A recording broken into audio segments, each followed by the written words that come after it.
Le damos la bienvenida a Marian Rojas, vuestra psiquiatra, quien hoy viene con un nuevo tema que será de mucha importancia para todos vosotros.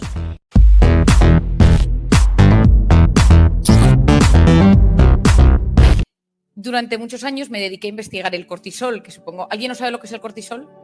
Bien, entonces el cortisol es la hormona del estrés, la que se nos activa ante un momento de amenaza, de alerta, de preocupación, y es esa hormona que sube y tarda un tiempecito en bajar, unos cuantos minutos o horas en bajar. El cortisol es una hormona cíclica, por las noches es baja y tiene que ser bajita para que yo duerma, y a lo largo de la noche sube hasta las 8 de la mañana, que tiene su pico más alto y luego a lo largo del día vuelve a descender. Y esto es necesario que sea así para que el organismo funcione bien, a nivel fisiológico, a nivel endocrino, a nivel emocional, incluso a nivel cognitivo. Porque el cortisol, cuando invade la amígdala cerebral, no la amígdala de aquí, pierdes el control. Se llama el secuestro de la amígdala y es cuando te vuelves impulsivo, poco racional, respondes de forma agresiva, esa gente que de repente se obceca con un tema y no hay forma de sacarla del bucle. Yo había estado durante mucho tiempo investigando el cortisol y publiqué cómo hacer que te pasen cosas buenas, cortisol inflamación, cortisol y telómeros, cortisol y probióticos, cortisol y ansiedad, bueno, lo que me habréis seguro muchos oído hablar. Y yo siempre, todo el mundo me dice, ¿no hay una pastilla para bajar el cortisol? Y no hay una pastilla para bajar el cortisol. No entiendo la industria farmacéutica como, bueno, ahora tenemos el COVID, pero que cuando esto termine, que por favor se pongan a ello. Y entonces yo siempre buscaba esos mecanismos fisiológicos de la naturaleza, de la música, que pudieran bajar el cortisol. Y de repente me sucede un acontecimiento que para mí es la clave de todo esto. Yo estaba de baja maternal, yo tengo 4 niños, 4 chicos, y había nacido el tercero. Yo estaba en plena lactancia, de baja maternal, y me avisaron que presentaban un nuevo fármaco en Madrid. Y entonces dije, bueno, pues me voy a acercar y así me pongo al día, que luego parece uno, que yo siempre digo de broma, que yo que he tenido 4 épocas de lactancia, que el cerebro funciona muy bien para algunas cosas, pero otra parece que pierde completamente la parte de la memoria, de la concentración, que me viene bien actualizarme. Entonces me puse ese día, me puse un poco mona, dije, yo tengo un coche, un Golf de toda la vida, que tiene 15 años, está rayado y tal, pero no falla. Es de estos coches que nunca te falla y me lo llevé a Madrid, al Madrid antiguo, me metí en el parking, en la planta -3, lo dejé aparcado y subí a la presentación del fármaco. Y me di cuenta que tenía que volver a casa para dar de comer al pequeñajo. Y cuando bajé a la planta -3, un tipo con mala pinta empezó a seguir. Hay una cosa aquí.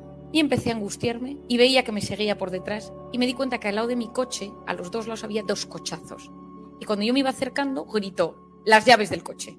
Y yo le respondí, mi coche es el viejo. En vez de darle, yo qué sé, en vez de darle el tirar todo, y me dijo, dame el todo, dame el móvil, tal. Y en vez de darle todo, me metí dentro del coche, bajé el pestillo y me empezó a latir el corazón. Taquipnea, falta de aire, se empezaron a dormir las manos, la mente nublada y dije, hay todos los síntomas del cortisol. Y yo me los conozco porque me dedico a esto, llevo toda mi vida hablando de cómo te sube el cortisol y empecé a notar todos los síntomas, no podía pensar, no podía relajarme. El tipo me dio como un golpe en el coche, una angustia, bueno, que me quería, bueno, que seguro que habéis vivido una situación en algún momento de vuestra vida donde os pase esto del corazón, y entonces empecé a dar vueltas. Salí del parking automático y me reconocí la matrícula y cuando iba por la calle llamé a mi marido, que estaba aquí, le llamé y le dije, ¿podía hablar? Entonces mi marido se pegó un susto, le dije, pero estoy bien, ¿no? Terminé la frase, pero estoy bien, pero no estaba bien.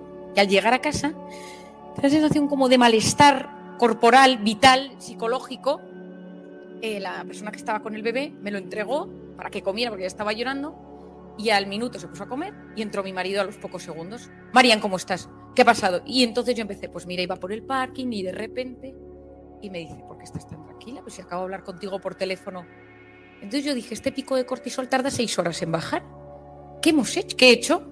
Y yo soy muy consciente de las cosas. Si yo de repente veo una persona que tiene ansiedad y hace algo que le baja la ansiedad, investigo la música, investigo la alimentación, investigo la naturaleza, investigo la respiración, o sea, yo todo lo que funciona lo investigo y llego a la ciencia de lo que hay debajo de las cosas. Y entonces dije, aquí acaba de pasar algo en este instante, y miré a mi pequeño Javier y dije, ¿y si la oxitocina de la lactancia bajara el cortisol? Y efectivamente, me puse a investigar. He estado 2 años investigando la oxitocina. Y la oxitocina del parto y de la lactancia, conocida por todas las madres que hay hoy aquí, esa oxitocina, estoy intentando que todos los hombres de España conozcan lo que es la oxitocina, esa oxitocina baja el cortisol. Yo digo de forma divertida que como no podemos ponernos a lactar, todos los que estamos aquí, hay que buscar maneras de estimular la oxitocina.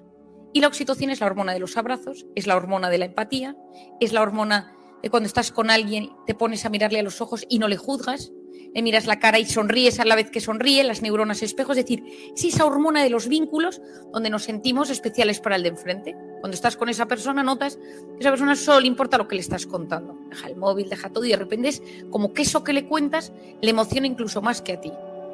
Y la oxitocina, la persona que más la ha investigado, es un neuroeconomista que se llama Paul Zak y tiene un libro solo dedicado a esto, que me lo compré 3 veces porque cada una de ellas subrayaba cosas distintas.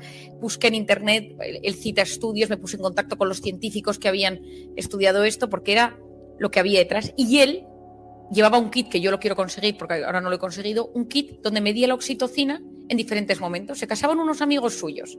Antes de llegar a la boda, la oxitocina, y después del matrimonio, después de casarse, antes de tal, les volvió a medir la oxitocina. Al día siguiente de la boda, la oxitocina, es decir, es un experto. Y él, que es el que más sabe de esto, explica que cuando esos abrazos de 8 segundos, bien, bajan los niveles. Y entonces hay que dar abrazos de 8 segundos con las condiciones necesarias con el COVID, ¿no? Es decir, ¿cuál ha sido el gran problema de la pandemia, Andrés? ¿Cuál ha sido el gran problema que hemos tenido? Que en un momento de intoxicación de cortisol, todos los mecanismos que teníamos para bajar el cortisol estaban prohibidos, todos. Los abrazos, mirarnos a la cara, sonreírnos, hacer deporte, empatizar con la gente, visitar a las personas, cogerles de la mano, todo aquello que nos ayuda a liberar los estados de alerta. La pandemia es un estado de alerta. Durante meses estuvo prohibido y según los lugares hay muchísimas restricciones. Y sabemos que la oxitocina, sabemos que el cortisol, cuando tú lo tienes estimulado de forma crónica, altera profundamente el sistema inmune. Y en un momento de pandemia, si hay algo que necesitamos que esté bien, es el sistema inmune. Y la oxitocina, cuando la estimulas, potencia el sistema inmune. Por lo tanto, ahora mismo, más que nunca, hay que potenciar esta oxitocina como sea. Yo siempre he tenido intuición en la vida. Y entonces, si yo tuviera que decir una característica de mi personalidad, es que soy una gran observadora. O sea, yo lo observo y entonces yo dedico a ver cosas que pasan.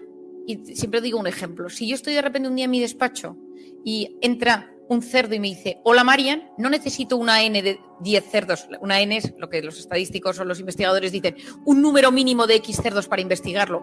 Para mí ya es suficiente. Cuando yo empiezo a ver que algo funciona, cuando yo empiezo a ver que algo me llama la atención, de repente leo muchísimo, me encanta todo lo que hay de neurociencia, lo leo, y cuando de repente veo cosas curiosas que muchas veces no tienen ni pies ni cabeza. Te cuento un ejemplo que probablemente aquí alguno me lo haya escuchado. Hace años, te sabría decir 8 o 9 años, me empecé a dar cuenta que casi todos los pacientes que tenían ansiedad en algún momento tenían problemas digestivos, que si gastritis, que si hinchazón, que si gases, que si diarrea, que si estreñimiento, que si colon irritable, que si Crohn, es decir, que si disbiosis intestinales, pero me di cuenta que nadie investigaba la unión.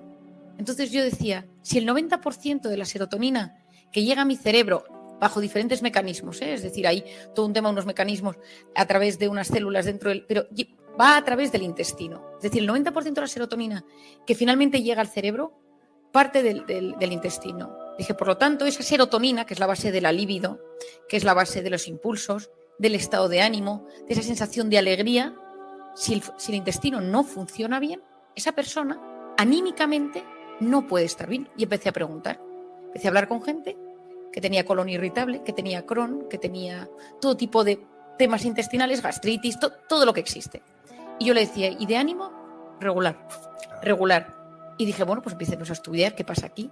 Y llegué al maravilloso mundo de la microbiota, es decir, todos esos bichillos que pueblan el aparato intestinal, y empecé a indagar. Creía que había algo, no digo que yo lo descubriera, para nada, pero yo iba leyendo, había unos tipos en un sitio que tal, pero gente muy investigadora y poco práctico. Es decir, lo que yo sabía es que había tipos en diferentes universidades del mundo investigando esto, pero no se llevaba a la práctica. Y entonces tuve la suerte que en una conferencia o en una entrevista, pero en ese momento, te estoy hablando hace 8 años, que no sé dónde debió ser, alguien me escuchó del CSIC hablar de este tema y me llamaron y me dijeron, Marian, doctora Rojas, queremos hacer una investigación sobre el aparato intestinal y el cerebro, el eje intestino-cerebro. Lo que hace usted, y yo feliz, me mandaron una nevera, unos kits, y lo único que tenía que hacer era la investigación, mi diagnóstico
ansioso depresivo de los pacientes y pedirles un bote de heces.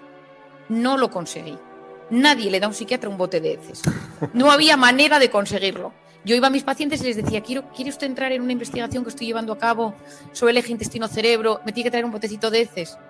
Y te miraban como, peor que si les dices que te den la cuenta bancaria y las claves. O sea, la gente no quería y entonces pues me costó mucho. Algunos lo consultaban a su médico digestivo y le decían, oye, mi psiquiatra me ha pedido heces. No vuelvas a ese psiquiatra. Iban al internista y tal, iban a otro psiquiatra a consultarle y decía, la psiquiatra hace cosas muy extrañas, ¿no? Entonces, no lo conseguí, solo conseguí un bote de heces de una paciente que era muy fiel en ese momento a mí, joder, María, si tú me pides esto, yo lo hago, pero claro, con un bote no hacíamos nada. Y no lo conseguí. Entonces llamé a una amiga mía médico y le dije, pídelo tú, yo hago la parte psicológica y psiquiátrica y tú eres una internista, y a raíz de ahí empezamos a ver muchísimas cosas. O sea, hemos visto, ahí entra todo el campo de la inflamación, de lo que yo he hablado muchas veces, de que el cuerpo, cuando está bajo estrés mantenido, se inflama y el cerebro también se inflama. Cuando roté en Londres, después de terminar la carrera unos meses, había un médico que me decía siempre, algún día, muy mayor, un señor muy mayor, que solo, no veía pacientes, solo investigaba, me decía, ¡ay, la inflamación! Pero ¿cómo llegaremos a trabajar la inflamación y la depresión? Y yo que lo escucho todo, me quedé con este hito ya. Y luego, y de repente dijimos, oye, ¿y si los probióticos y los antiinflamatorios y las dietas antiinflamatorias conseguimos bajar el nivel de inflamación del cuerpo? ¿Y cuáles empezaron a ser los resultados? Que el estado de ánimo mejoraba. La gente recuperaba la libido, la gente recuperaba las ganas de vivir, la gente se encontraba mejor físicamente porque te duele menos el cuerpo. Pero claro, todo esto va muy lento. Para empezar, tienes que inculcar esto a los médicos, que muchas veces estamos en nuestra parcela, en nuestra microparcela. Yo que hablo con muchos médicos de muchas especialidades, me dicen, Marian, es que lo que nos pide, pues que todo esto es muy complicado. Y yo lo que pretendo es que la medicina esté mucho más unida, que la psiquiatría no esté en un departamento raro, en una planta cerrada, con un código, que seamos unos tíos raros, sino que la psiquiatría se convierta en otra especialidad donde hay una gran comunicación, donde los médicos puedan consultarnos, donde podemos... Yo llamo al neurólogo de un paciente, yo me pongo en contacto con su médico digestivo, yo llamo al reumatólogo por la artritis que tiene que le está afectando el estado de ánimo, porque intento que haya una unión. Pero bueno, es lento, va muy despacio, pero yo creo que en unos años lo iremos consiguiendo. Yo a veces digo que el mundo de psiquiatría tendría que contratar una gran empresa de comunicación y marketing, porque tenemos, últimamente en algunas series, es que siempre...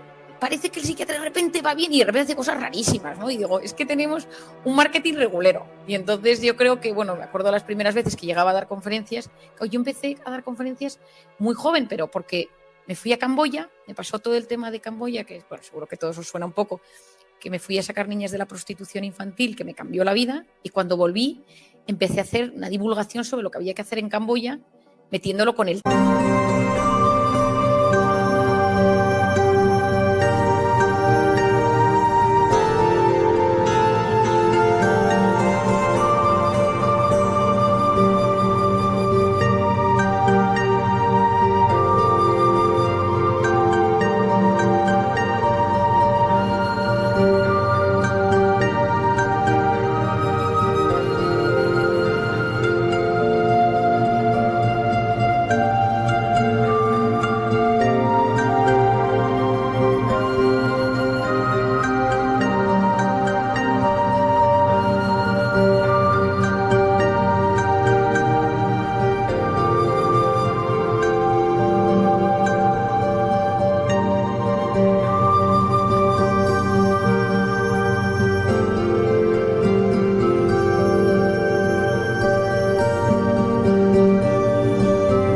trauma, el estrés, el cerebro, las niñas prostituidas, la educación afectivo-sexual, la primera relación sexual y el impacto en el cerebro y tal. Claro, te estoy hablando de 27, 28, 29 años. Entonces yo llegaba a un sitio y la gente decía, pues contrate a Marian Rojas. Y yo llegaba, me estoy acordando una vez que llegué en AVE, y es verdad que yo luego me pongo el taconcito y tal, pero llegué en AVE y entonces vi un cartel y dije, soy yo, es imposible. Si es usted no puede venir. Nosotros hemos dicho que es una persona que sabe del tema. Y entonces me dijeron, y entonces la persona que era un matrimonio que me recogió, y ella me dijo, déjame que te ponga unas arrugas, yo te lo ruego. Y entonces me puso Estaba tan agobiada No que es le dije, cierto esto. pero no estaba grabado, gracias a Dios. Entonces me puso como unas arrugas y me dijo, mira, es que necesito, o sea, no puedes entrar así, ¿no? Nadie te va a escuchar. O sea, sí me ha pasado lo de joven. Pues si le llegas a decir encima que eres futbolera, como comentas en la página 54 del libro, ¿no? Y que te sabes lo de gol en las gaunas. Sí, es que, Sí, ¿no? es que yo siempre he sido, en mi casa somos súper futboleros, somos 4 niñas, mi padre es muy futbolero y mi madre es muy futbolera. Entonces en mi casa somos del Barça, con todo lo bueno y lo malo que ello tiene, o sea, gracias a Dios que estáis ahí abajo y nadie comenta, pero es un drama. Y entonces en mi casa, mi abuelo, en un momento hace muchos años, pues fue tesorero del Barça y yo entonces, no sé cómo nos inculcó el fútbol, pero a un nivel que yo en la carrera, si había un gran partido, salía de la universidad, me cogía el puente aéreo y me iba al partido. O sea, es que ahora lo pienso y digo, pero por favor, o sea, y entonces, de hecho hay una anécdota muy, muy divertida, me llamó un día mi abuelo Fabián Estapé, que era un fuera de serie, y me llamó y me dijo, Mari, en Madrid-Barça, hay un Madrid-Barça bueno, yo lo sabía, en la Champions, y me dijo, vente, y vamos juntos y tal, y entonces, pues, le dije a mi hermana, me parece, le dije, vente conmigo, pues somos todos muy futboleros. Entonces, llegamos al aeropuerto y cogimos el primer vuelo, el puente aéreo que había, y nos dimos cuenta que íbamos con el Madrid. Íbamos con el Madrid al partido. Y entonces me tocó, recuerdo perfectamente, entre Zidane y Michel Salgado, y Vicente del Bosque era el entrenador. Y entonces me pasé, yo hablo francés porque estudié en un colegio francés, pasé todo el avión hablando con Zidane, muy callado en ese momento. Y entonces, bueno, tampoco es que ahora sea muy súper expresivo, pero era muy callado. Y estuvimos hablando y al aterrizar le dije a Zidane que yo era del Barça. Le dije, pero si marcas, dedícamelo. Y entonces marcó. Y entonces siempre he pensado, digo, mala suerte, mal momento se lo dije, y perdimos 0-2. Y un drama en casa y tal. Dije, o sea, yo no tengo que venir a los partidos porque soy gafe. Siempre me ha gustado mucho el deporte, lo vivo, o sea, me meto, lo vivo, me parece que es súper sanador en muchísimos aspectos. Y cuando era joven, mi padre siempre escuchaba la radio, siempre la sigue escuchando, pero el fútbol se escuchaba en la radio en casa. Y a día de hoy, en mi casa, con los buenos partidos, se apaga la tele y se escucha la radio. Y entonces recuerdo que cuando ellos iban de viaje, como para sentir ambiente hogar, en mi casa poníamos el fútbol para tener la sensación de que mis padres no estaban de viaje, porque claro, sabías que mi padre estaba por ahí. Y entonces me acuerdo del gol en las gaunas, me acuerdo perfectamente escuchando la radio. Si te gustó el video, dale me gusta, comenta y comparte con todos tus amigos.